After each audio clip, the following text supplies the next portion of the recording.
ते सगळ्यांना मी नेहमी धन्यवाद याच्यासाठीच करते.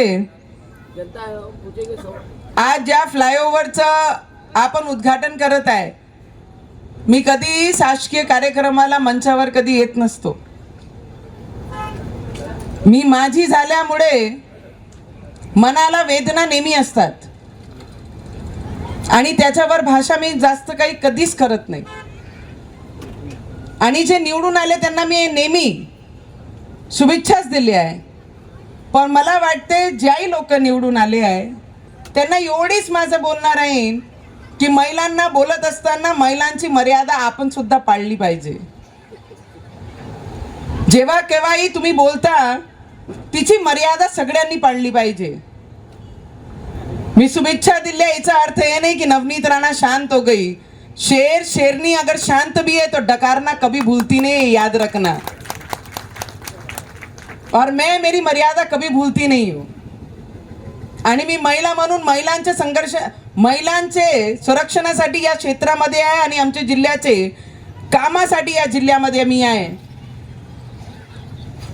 रवीजी, मी माझा पराभव झाल्यानंतर आपण 75-80 हजारांनी या मतदारांनी तुम्हाला निवडून दिलं आणि ज्या पद्धतीने देवेंद्र फडणवीस जी प्रत्येक गोष्टीसाठी प्रत्येक कामासाठी तुमच्या पाठीशी राहतात.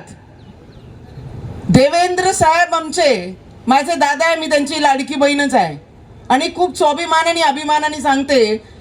अरे जेव्हा राज्यसभेला ठोकर मारली, दुसऱ्यांच्या दारी मी कधी गेली नाही, तर विचार करा मी माझ्या विचारांची खूप पक्की आहे.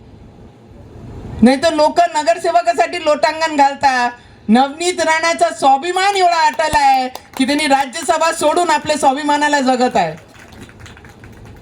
आणि रवीजींच्या मागे ज्या पद्धतीने देवेंद्र फडणवीसजी प्रत्येक कामासाठी साथ देतात, म्हणजे रवीजींच्या पाठीशी नाही, या अमरावती जिल्ह्याचे प्रत्येक तो नागरिक, प्रत्येक तो मतदाराच्या पाठीशी आमचे देवेंद्र फडणवीस जी है कि आप डरो मत कि तुम्हारा अपना गांव का काम, आपले गावाचा विकास मी करून देईन आणि ते करून देत आहे.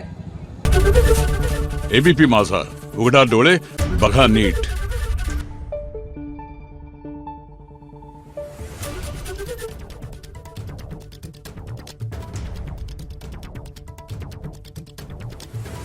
Thank you.